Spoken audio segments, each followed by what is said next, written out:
right, let's get started this morning.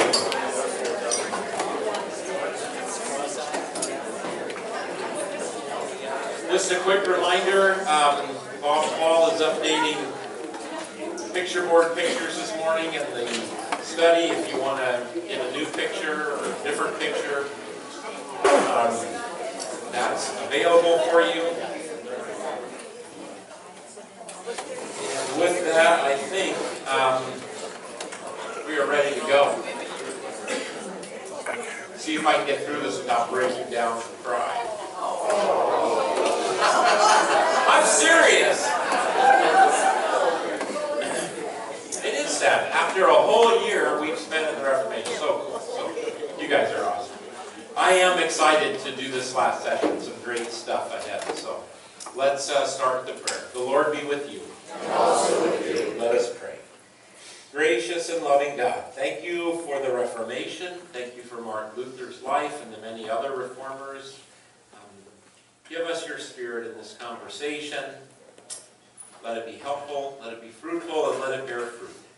In Jesus' name, amen. I guess if it's fruitful, it bears fruit. All right.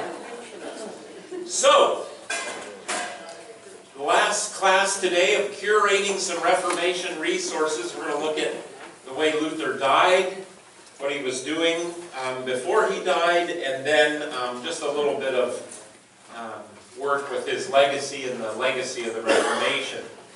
So, I love this passage that we looked at from Luther's last sermon. We'll look at a couple other snippets from his last sermon. But I loved just that the church and this life as a hospital. That Jesus is the one that picked up the Samaritan, or that is like the Samaritan who picked up the person injured along the road, and that's all of us. And so I love that, and I love that he talked about how our old nature, although forgiven, we have a new nature. That old nature still accompanies us, and we still battle and struggle with it every day, and we'll do that to the day we meet the Lord. And I think there's a lot of grace in that, a lot of wisdom, a lot of help for me as to what it is to be a community, why we don't have to despair when we run into our own sin or the sin of others. So anyway, lots of good stuff there from last week. So what are the events that led up to Luther's death? Luther takes a trip to Mansfeld to mediate a dispute between some counts. Quarrel of the counts. And it had to do with business and mining rights, and I won't get into the weeds with all of that. It had actually a little bit to do with his extended family, and there was some, it was really important to get this conflict resolved financially for these communities and families, and it was a big deal, and it was causing a lot of suffering. And so Luther gets pulled in to kind of be the mediator because he's famous, he's the guy. And so he gets pulled into it, not really wanting to do that. But so along the way, he goes from Wittenburg down to Eisleban. Let's get this map up here for you. So Eisleban, is it Eisleban? Eisleban?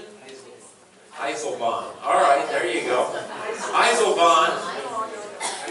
Eisleban. Okay, so there we go. You can tell, see, this is why I don't teach at a big university or something. I don't even know my German. But anyway, so he goes from Wittenberg to Eisleban, which happens to be the place of his birth as well. So he goes there to deal with this conflict. So he goes from Wittenberg to Eisleban. And I want to have us hear a few of his letters that he writes on the way and during this trip, because I just think it makes it more human and we get into what's going on in his life. So he says, "Grace and peace in the Lord, dear Katie." Obviously this is to his wife Katie. "Today at 8 we drove away from Halle, yet did not get to Eisleban, but returned to Halle again by 9. For a huge female Anabaptist met us with waves of water and great floating pieces of ice. She threatened to baptize us again and has covered the whole countryside. In other words, the river that they needed to cross had these big ice, that made it too unsafe to go. So he says, you know, a big female Anabaptist was going to rebaptize us. So we didn't do that. Anyway, obviously this is Luther's having fun. So, but we are also unable to return because of the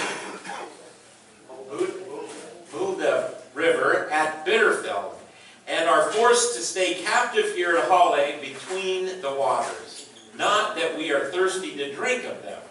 Instead, we took good beer from Torgau and good wine from the Rhine, with which we refresh and comfort ourselves. In the meantime, hoping that the rage of the Saale River may wear itself out today. So just a fun little letter he sends. They're trying to get to Eisleban, and they can't get there because of what's going on at the rivers, and the cold, and the ice, and the wind, and the rain, or the snow, and the waves, and the wind. So then he also writes on his way to Philip, to the man of understanding, to the man of outstanding learning, Mr. Philip Melanchthon, master of arts, theologian and servant of God, my dearest brother in the Lord, grace and peace in the Lord. I think that's a great thing to hold up, even though, you know, these letters had formal readings. You know, Luther and Melanchthon went through their ups and downs, but this is where they're at this point. They had a great friendship, and all friendships have their rocky times. And there was healing and reconciliation, and Luther and Melanchthon are very close, even to the end. And I do thank you, my Philip, for your prayers for me, and I ask you to continue to pray. You know that I am an old man, and a man who ought to be retired. But now I am being drawn into a struggle which is troublesome to my studies. Okay, he doesn't want to be doing this, he wants to be studying. Totally incompatible with my disposition. Luther knows himself. It's not like he's Mr. Mediator. You know, that would be Melanchthon's job. And quite bothersome to my old age. Luther knows he's also pretty cranky at this point, truthfully. Consequently, I certainly wish you were here, were it not that consideration for your health forces me instead to think it is good that we left you at home. So Melanchthon was not feeling well and not doing well, so he couldn't go. Another letter to Katie. Grace and peace in the Lord. You, dear Katie, read John and the Small Catechism, about which you once said, everything in this book has been said about me. For you prefer to worry about me instead of letting God worry, as if it were not almighty, as if He were not almighty and could not create 10 Dr. Martens, should the old one drown in the south, or burn in the oven, or perish in Wolfgang's bird trap. Free me from your worries. I have a caretaker who is better than you and all the angels. He lies in the cradle and rests on a virgin's bosom, and yet, nevertheless, he sits at the right hand of God, the Almighty Father. Therefore, be at peace. Amen. So Katie is writing him and worried about this and worried about that. So I just kind of love that I have a caretaker who's better than you and all the angels. But that's what we do with our beloved or our good friends. We worry. So there's some letters from the trip. So the negotiations are frustrating for Luther, but effective. Here's a little writing, I think, to Melanchthon that shows how he's feeling about those negotiations, and unfortunately the jurists or attorneys that he's working with. I have deeply offended Dr. Melchior, as I see, since I really growled at the rigidity or bristles of the law, even though he himself had offended me first by the tremendously rude loud-mouthedness with which, even prior to the battle, he bragged about gloriously exaggerated victories. The jurists, I think that would be attorneys, are fooling themselves with their little bits of knowledge of the law, while in my opinion they altogether have not the slightest idea of the use of the law. Like hired... What is that? I should have looked at... There was a footnote on this, and I should have... Somebody Google it. Nitpickers. What's that? Nitpickers. Nitpickers. Okay. They behave without any honor. They care nothing about peace, the commonwealth, or religion. As usual, however, these are the things we are concerned about. So he's frustrated with the folks that he's having to deal with. And again, Luther isn't so much the detail person. Melanchthon was that. So I can see why you remember, he was going to be an attorney. He jumped out of that shit. So anyway, well, there's signs of trouble with his health at this point. On the way, he writes about an incident that happened during the trip. During the trip, both a loss of consciousness and that illness which you usually call humor ventriculi caught me. For I went on foot, but this was beyond my strength, so that I perspired.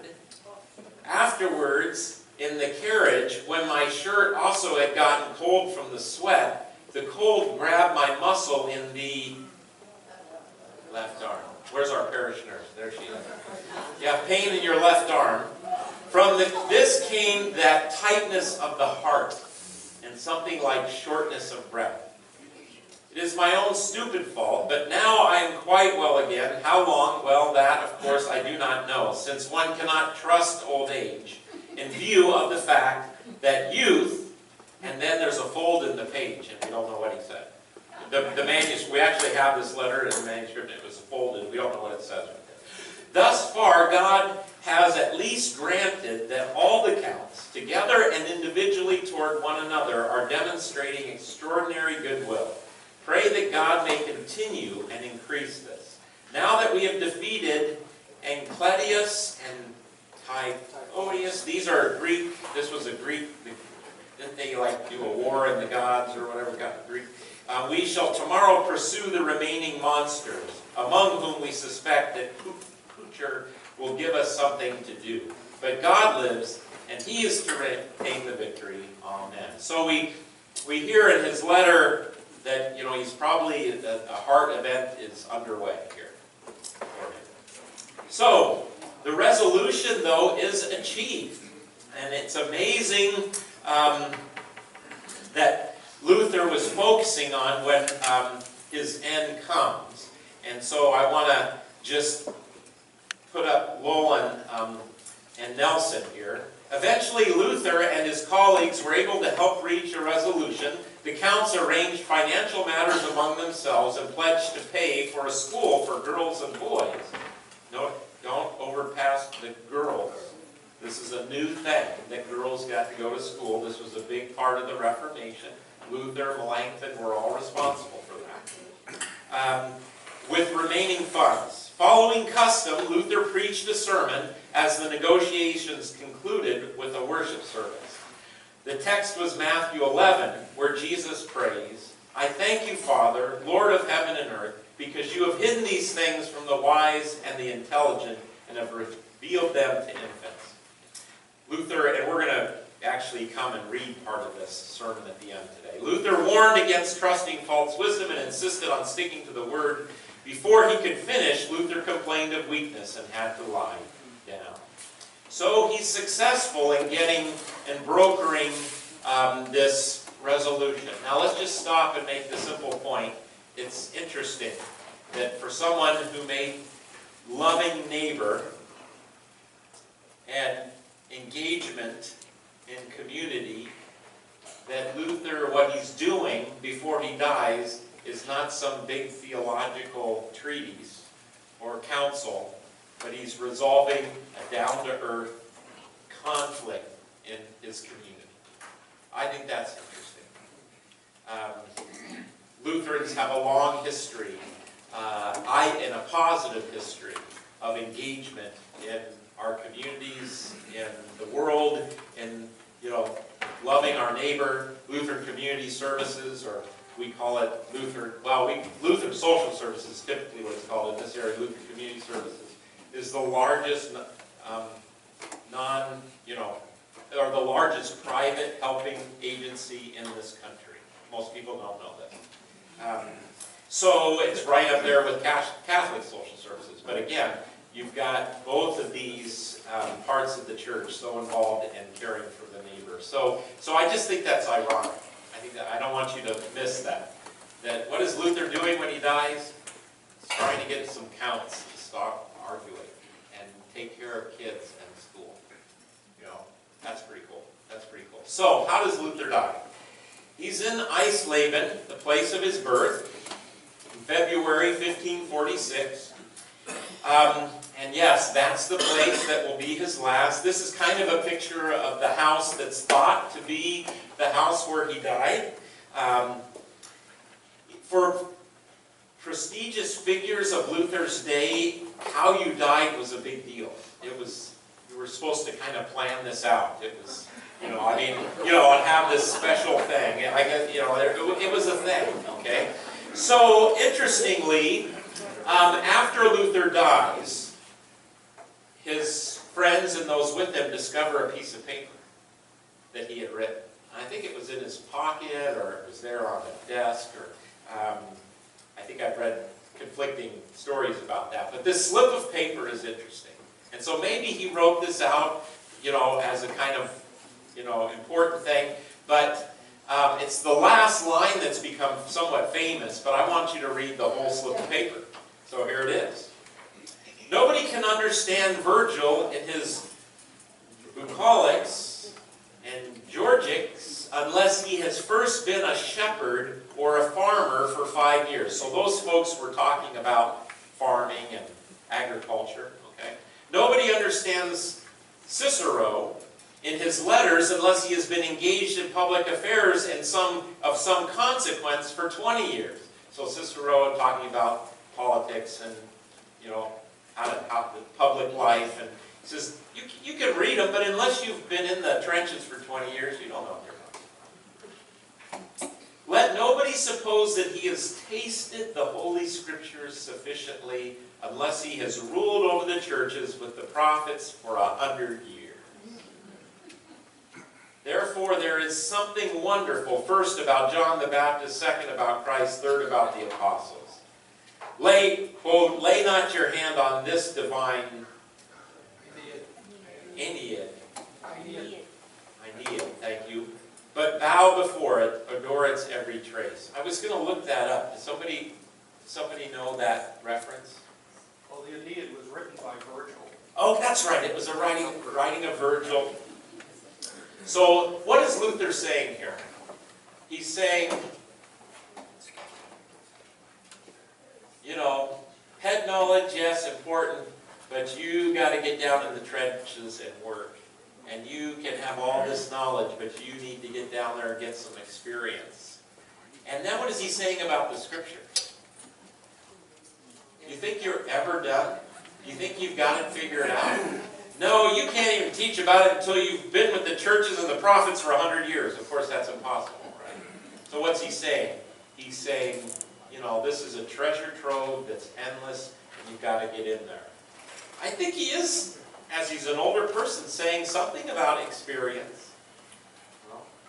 I wonder what the older generation is always struggles with the younger generation, typically, right?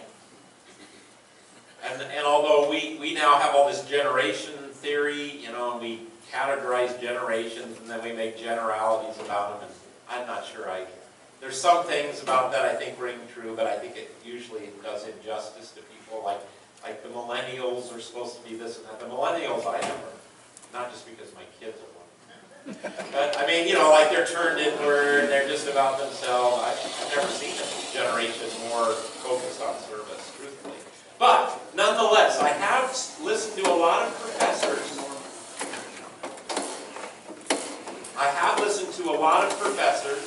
That actually know one professor that threw in the towel early and retired because all of his students, and this was in seminary, came in and thought they knew 100 times better than he. why do they come into class? Because they come in and tell me. These millennials come in and tell me how it's supposed to be done. Well, I think a nice combination of dialogue is probably good. But I think there's a little humility, what I hear in what Luther says here. You're never done. You're never exhausted. Be humble. Learn. Get down in the trenches. Listen. And then this is, of course, the famous statement. We are beggars. That is true. Karen, he's over here. Yeah. We are beggars. That is true. So that is the last thing that Luther penned, as far as, I'm pretty sure we're very confident of that. But I think this is interesting, the piece of paper, what it says before it. It's kind of strange, kind of interesting, but it's also maybe very humbling to say, hey, you know, don't suppose you've really got the scriptures figured out until you've done it for 100 years. So in other words, he's a doctor of the scriptures, and he's still learning. You're never done. I think that's the message. I think that's pretty cool. We are beggars. That is true. So it's interesting. So Luther does, while he's there, friends, Justice Jonas is there. He starts to be in great pain. People can see that. He's having a heart attack. His heart is giving out. He's having probably a massive, the heart attack is kind of full bore now. And, but what does Luther do? He starts quoting Scripture. John 3:16 is on his lips over and over. Psalm 31:5, Luke 2:29, in case you don't know what those are. For God so loved the world, He gave His only Son. He's saying these things. He's saying this Scripture, mouthing it quietly while he's going through this pain. How about Psalm 31? You know that one? Into your hands I commend my spirit. It's what Jesus quotes on the cross, according to John. Or I think it's John. Now let your servant depart in peace. The Nuke Divinus from Luke 2:29. Simeon sees the baby Jesus and he says, oh, I've seen the salvation of our God. And he says, now let your servant depart in peace because I've seen it. Well, that's what Luther is also reciting out loud while he's dying. So it's interesting, Justice Jonas at this point asked Luther a question. I think it's something like, do you still confess the faith and the doctrines that you have... he was very close to Luther, so I'm really, he's one of his best friends, so, he gets to do what he wants to do. I just think that's an interesting question. Because, in truth, not to judge Justice Jonas, who am I? I would have rather he said, Martin, Jesus loves you, and He forgives all your sins. You just cling to that promise. Don't take it over onto Him. But anyway, that's what he did. And you know what Luther did? Luther said, yeah! Yes, Barb? I think it was important for public consumption to, This may have been a part of that. That's a good point. Good point. But anyway, I don't mean to be critical of it. But Luther said, yeah. He said yes, and he died. Like moments after that.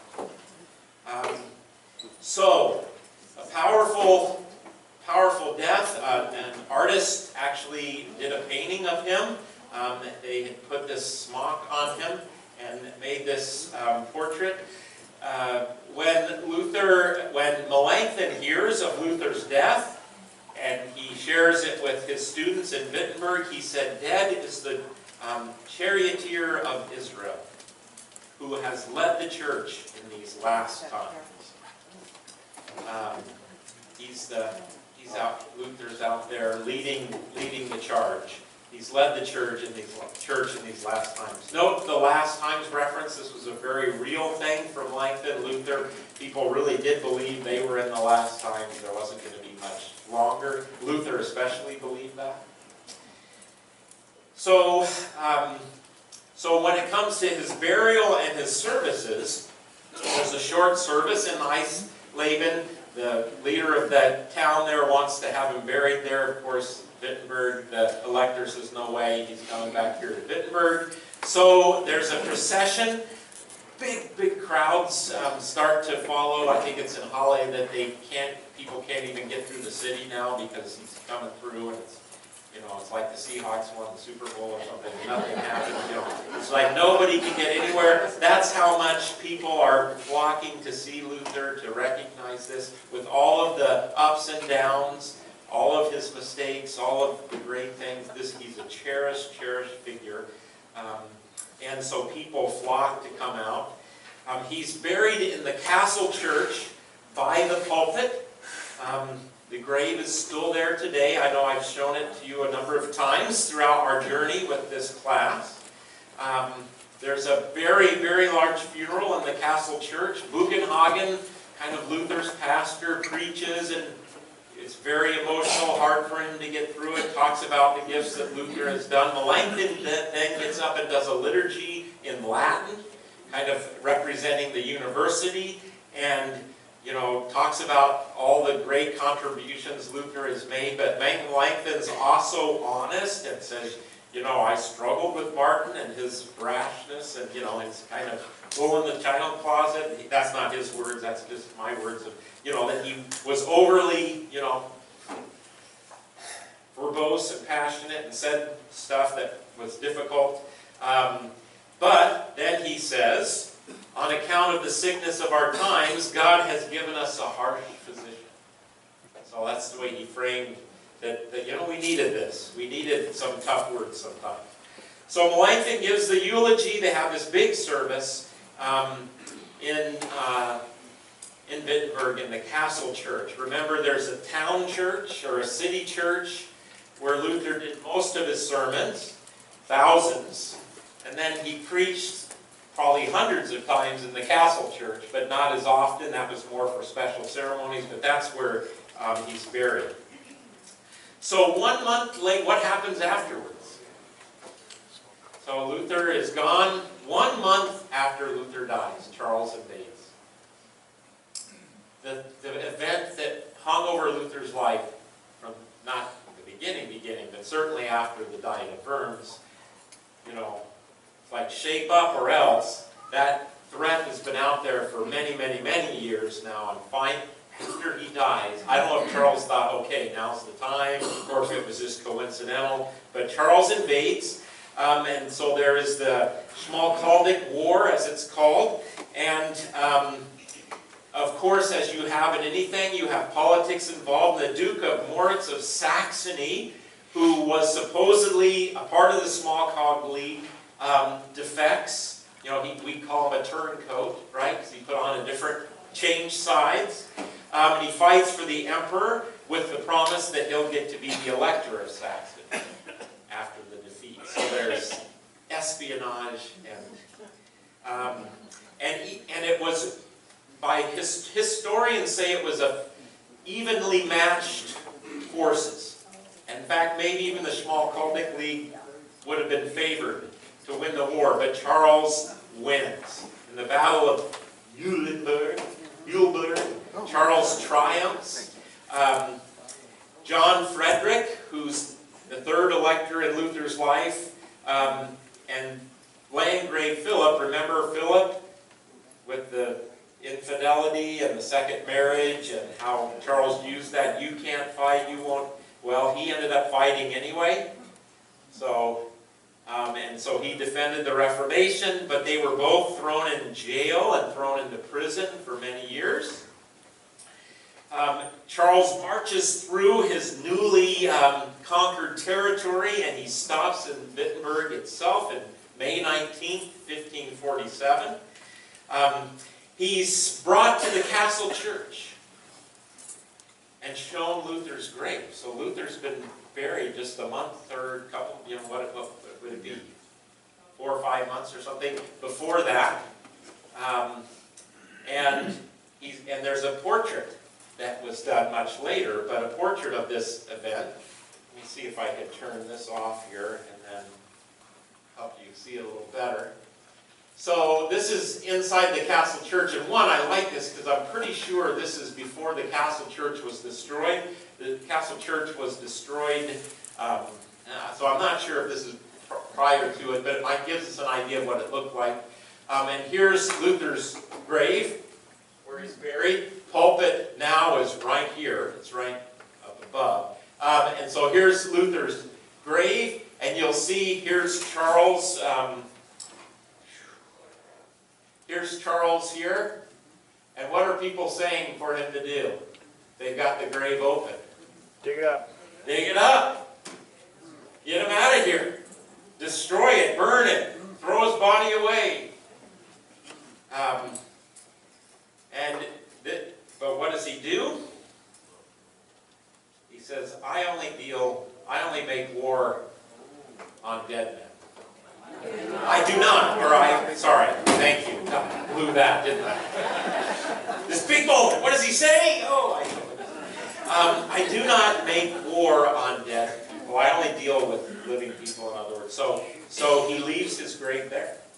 And so it's still there today. And I got to stand next to it, stand up and preach next to it in the service, which was pretty scary. I was glad I had my alb on because it was dripping wet underneath. So Charles comes in and defeats the small Celtic League. Pastor Bill, Please. could you give us just a quick justification for his... Why he did that? Yeah, why did it? Well, it's the same, thank you. It's the same threat that's been there from the beginning. You all have to not only respect Rome, but you also have to respect the emperor. And Rome and the emperor go together. And so you are subverting my authority. You are basically insurrectionists because you're not, you're not going along with what we told you to do. That threat has been there since the Diet of Worms. Right. What were they not doing? What were they not doing? They weren't doing what the Edict of Worms said to do. If you support Luther or his ideas, even the printing of Bibles was a no-go. That was insurrect. That was bad. The Diet of Worms said that Luther is an anathema. No, that was the Council of Trent afterwards. But still, it was, if you support Luther, you are an enemy of the state, and you come under the judgment of the state. And so basically, finally, so why now? Well, partly because he was, throughout Luther's life, he was so preoccupied with the Turks and so preoccupied with other political issues that now he's got those issues stable, and now he can concentrate on these, leaders, electors, and other leaders of these areas of Germany that are not towing the line. Now, the interesting thing, by this time, the Reformation has gone up into Scandinavia, gone up north, and gotten a huge footholds, and kings have said, we're Reformation, and so those are more stable and solid from a political standpoint than Germany was. So Charles comes in, he basically enforces the edict and starts taking names and putting people in prison. Many people were killed, obviously. And, shape up or else type of thing. Now, we'll talk about how that went in the long run. But how does it go for Katie? So Katie's lost her husband, and now she's on the run. So, this is what Kittleson says. Katie Luther was heartbroken 2 months after his death. She wrote her sister that everyone with any sort of heart must be mourning her dead husband. She herself could neither eat nor sleep. She was utterly disorientated, and she could not even write or dictate her letter in an orderly fashion. To her, Martin Luther was, quote, this dear and precious man. The years that followed were bitter for Katie. Why? Well, here's a description from Lola Nelson. Because of the war, Katie had to flee to Magdeburg and later to Brunswick. She was able to return after a time, but then left again because of an outbreak of the plague. Life was extremely difficult for her after her husband's death. She faced opposition from some Saxon clerks in her financial affairs. Remember, Luther said, you get everything. Well, the clerks, that was not respected. So financially, she was fighting for her existence. Let's see. And was stricken with long grief for her husband. In Torgau, in the fall of 1552, she was thrown off a horse cart in an accident and fell into a ditch filled with cold water. She never recovered from her injuries, and she died and was buried in Torgau around Christmas of that year. But I love this, and this is something that most people don't know, and Luther overshadows, unfortunately. Catching a knack for dying well from her husband, her last words, "I will stick to Christ as a bird to a top." Love that. Luther always, remember I always said, Luther said, cling to the promise. Well, I'm going to stick to Christ like a bird to a top coat. Her 4 surviving children went on to live productive lives, especially Paul, who became a physician, to the elector and experimenter in alchemy. The last direct descendant of Luther died in 1789. The family continued, though, through Luther's brother, James. So, Katie, what's in essence said here is Katie has to flee up into Denmark for a while, and then she comes back.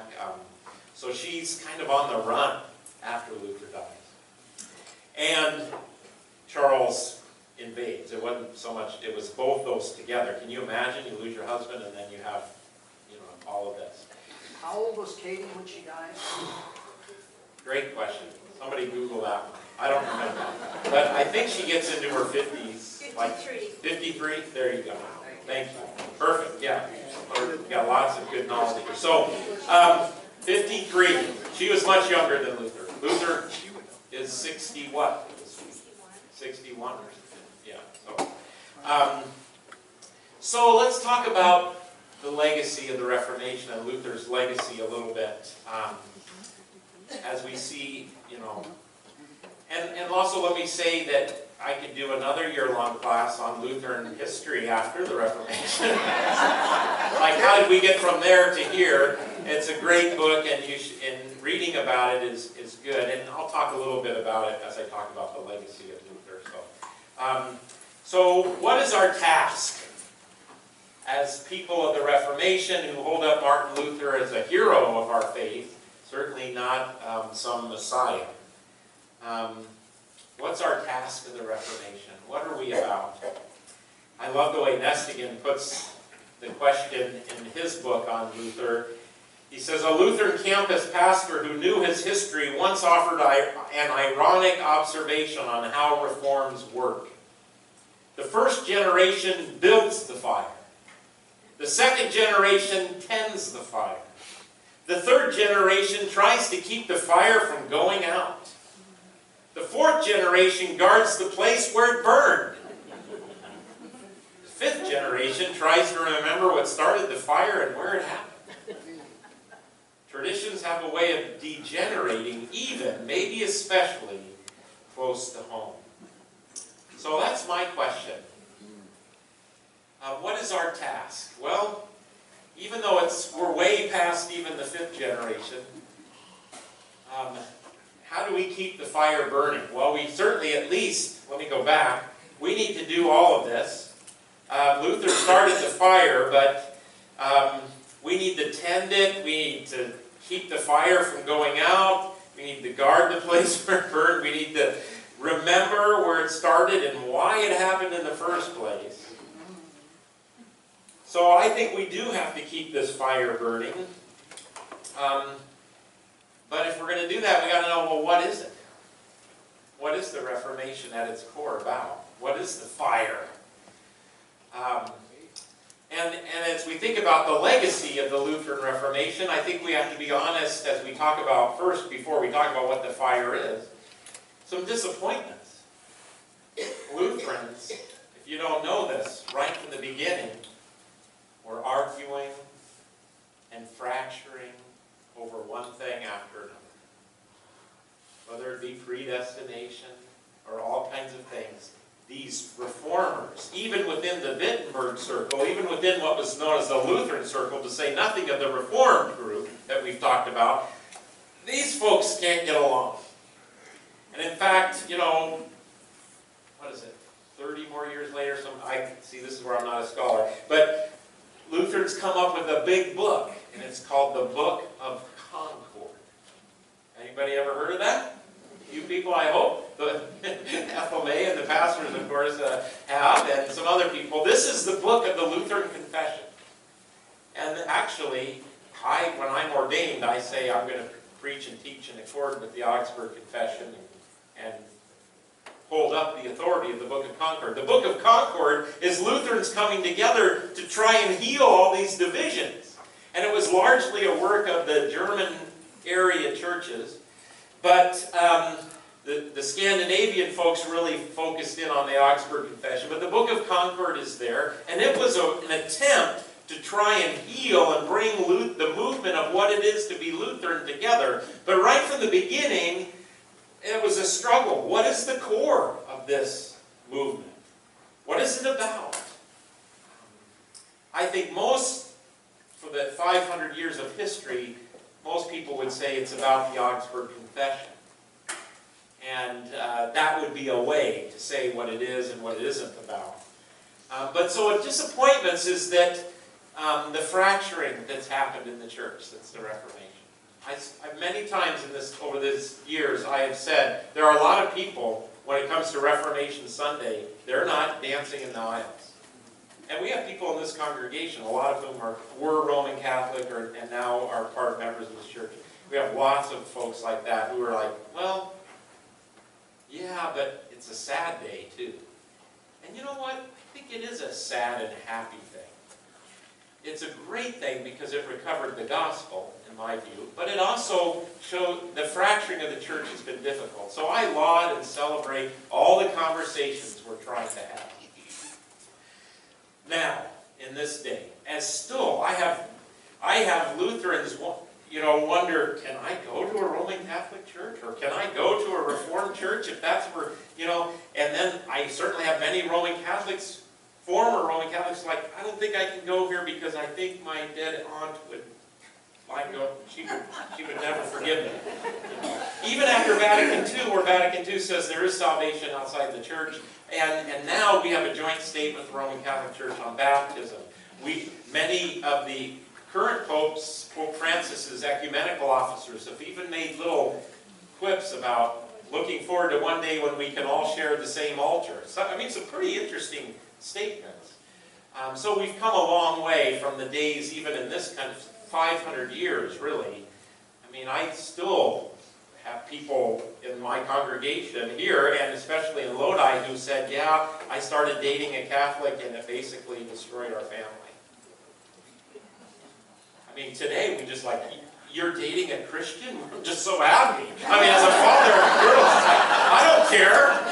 It's Catholic, Reformed, Pentecostal might be a little bit of a struggle. But anyway, so we've come a long way, and I think we need to keep working on that while, we never lose the core of what the gospel's about, because I still think there's a need for a movement within the church for the gospel, that God transacts with us freely as an utter, complete, total gift, needing none of our work for cooperation, except for kneeling at the cross, receiving this gift. So there's lots of conflicts and divisions in the church, and I have to say, and so when we think about the legacy of the Reformation, I think we also have to hold up that even within the Lutherans in America, there is real differences on what really Lutheran is all about. I grew up Missouri Synod Lutheran. I went to the American Lutheran Church. Yay, American Lutheran. It merged in with others into the Evangelical Lutheran Church in America, and then we've got lots of smaller groups of Lutherans that have peeled off over the years. And it's a real struggle today to decide what is the Reformation really about. one of my disappointments as I was in Wittenberg and went to Germany and got in that culture, and as I listened to some of the ways, you know, people are writing about Luther, and I've read all the articles you all have been reading, from the New Yorker to the New York Times to Time, you know, all this stuff, and I love it, and I read it. Germany's current celebration of Luther is more of a great educator. He brought education, and he gave us a language, and they've jettisoned the religious core. And that's a disappointment to me. I even see a little bit of that in our church today, where we want to, there's books called The Forgotten Luther and this and that, saying that Luther was primarily about a social gospel, justice, social justice. Well, we know how much he was focused on the neighbor and loving the neighbor. We can't ever lose that. But I think we got to be careful that we could jettison the real core, and that is justification by grace through faith. And that experience. So I think we have to keep holding on to that. So we've got 10 minutes. I was going to break you up into small groups. And I've got some closing quotes.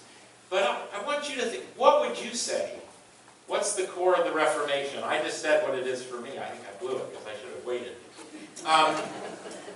But if someone were to, you know, why do you go to a Lutheran church?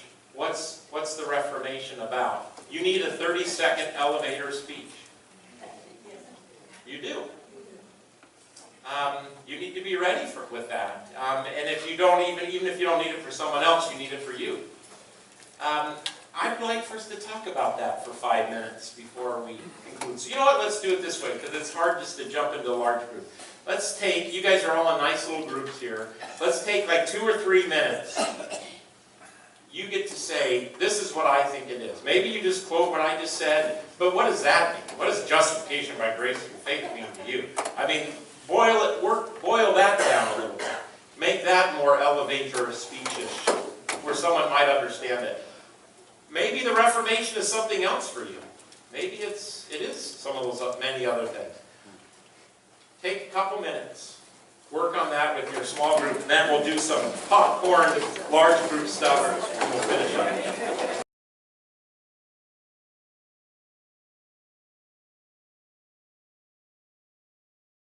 And of course, it can be more than 10 seconds, but just do some quick.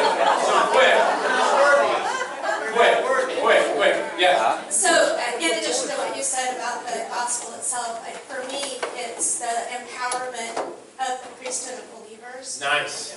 Absolutely. That he started the fire, but the fire, we're the ones that keep it burning. Nice. Beautiful. Beautiful. Others? Who wants to throw in a quick?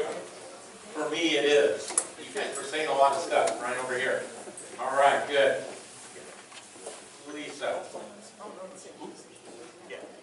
Or, yeah. Well, for me, one of the big aspects of the Reformation was that Luther put the scriptures in the hands of the people. Nice. Yeah. And by that, they can then read that throughout their lives in their own language and understand it and take it into their heart, versus seeing it through the lens of a religious leader. Beautiful. Right up here, Sue. Who else? Raise your hand so we can get a mic to you after the next person. We're going to do a few more of these, and then we'll... Billie Jean. One at our table said indulgences, which means, of course, you can't buy or work your way into heaven. Right. And another at our table said justification through grace, meaning it's a gift. Right. And another was confession. We don't need an intercessory person. We go straight to the top ourselves. Yes, right. And yet, yes, very excellent. Please. Well, I just go with what Lisa was saying, that Christianity, Luther brought a focus to what Christianity is. I mean, how does that apply to our lives? Yeah. That sort of thing. Good. Excellent. Faith alone and grace alone, so those great alones. Good.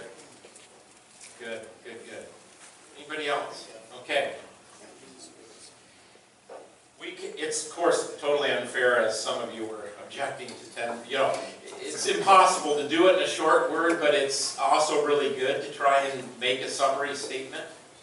I'd like to finish this journey with just a word about for me, it is, and what it's meant personally, because I think that's really what I'm hoping you can do after this class. What does it mean to me?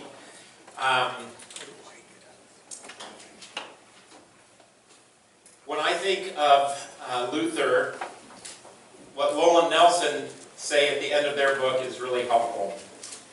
So I just want to read a few statements. Because he was unusually silent about his thoughts, this is at the end, Luther's very frustrated with his congregation in Wittenberg. So he doesn't say a lot about that, but we know he's very frustrated.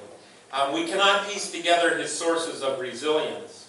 As this book has argued, however, the likeliest place to turn is not Luther's psychology, but his theology. His doctrine of sin led him to low expectations for communities. In this respect, he was the furthest thing from naive. We as Lutherans say what a thing is, and when communities and people mess up and blow it, and it doesn't go perfectly, and we see broken people trying to do stuff, and church is a hospital, and we step on each other's toes, we should not be surprised, because we believe in the radical nature of sin.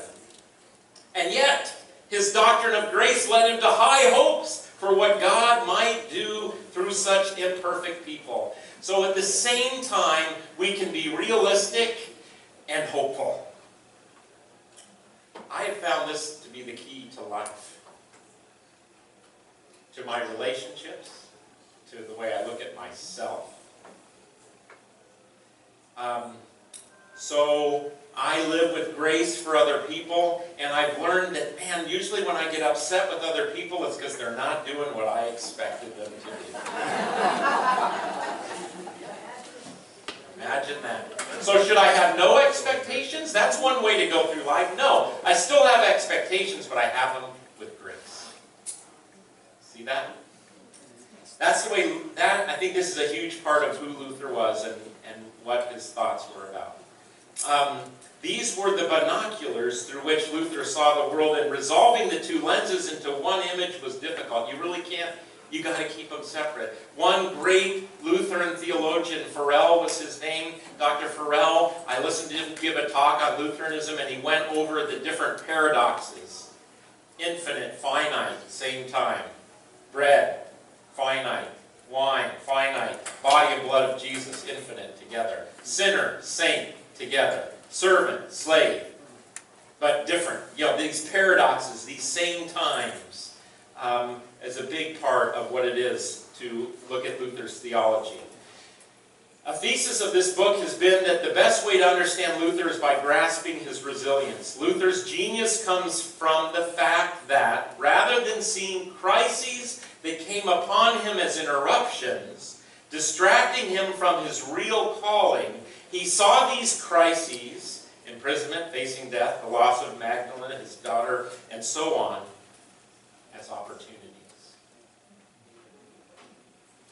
What would it be for us as a church, and as a society, and a nation, to look at our crises as opportunities?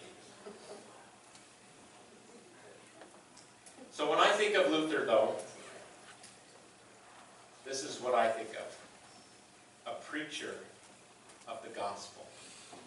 There's lots of titles you can give to Luther. All of them are appropriate. Good and bad, probably. I think of Luther as a preacher. So in Wittenberg, to this day, after there is an altarpiece above the altar, and it was painted by, I believe, Chronic, either the elder or younger, right shortly after Luther died. And I want to focus in on that lower part of it. Here, let me shut the light off here so you can see it better. A little better, anyway. So the lower part there, and I'll zoom in here a little bit, you can kind of see a figure over here. And you see Jesus, and then you see the congregation. And where is Luther? He's in the pulpit. There who's he pointing to? He's pointing to Jesus. He's pointing to the gospel.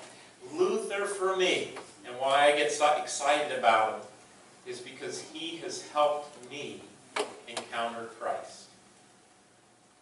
As I've read him, he has helped me see the gospel with clarity in a way that oftentimes in my life I've struggled to see.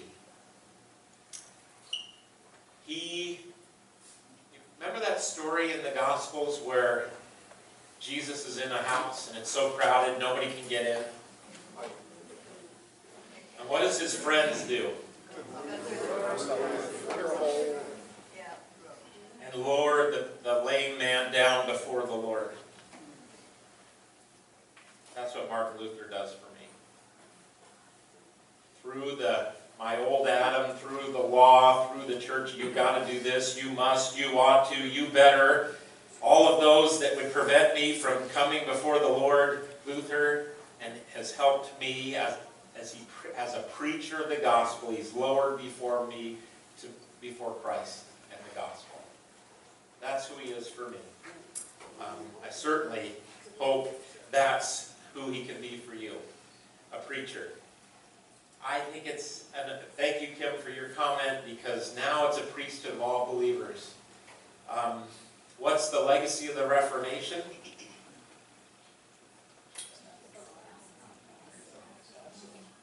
You get to be a preacher of the gospel too.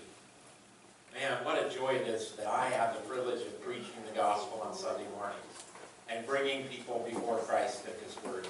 But priesthood of all believers. We all get to do that, to connect more people to Christ. It's certainly our turn. This is the last part of Luther's sermon. Lo, this means that the wise of this world are rejected, that we may learn not to think ourselves wise and to put away from our eyes all great personages, indeed to shut our eyes altogether and cling only to Christ's word and come to him, as he so lovingly invites us to do, and say, Thou alone art my beloved, Lord and Master, I am thy disciple. Amen, amen. May you be his disciple. Go in peace. Give yourselves a hand. This was an awesome.